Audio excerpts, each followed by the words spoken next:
Now that the program could translate 3 different sentences into French, let's enable it to translate these sentences into Spanish. To do so, we're going to add an else if statement to the if statement that checks for the user's selected language.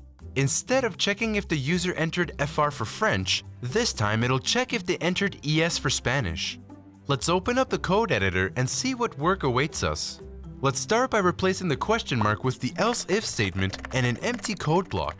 The condition of the else if statement should check if the lang variable has the value of ES in uppercase. Now, to add the Spanish translation, we need to copy every if statement that we use for the French translation. The only difference is that instead of assigning a French word to translated word, we'll assign it a Spanish word. Writing all this code could take some time, so let's use a shortcut.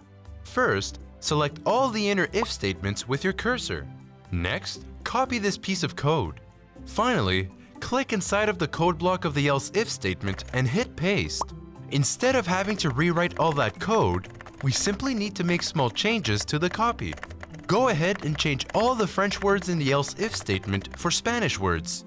Once that's done, run your code to see the Spanish translation.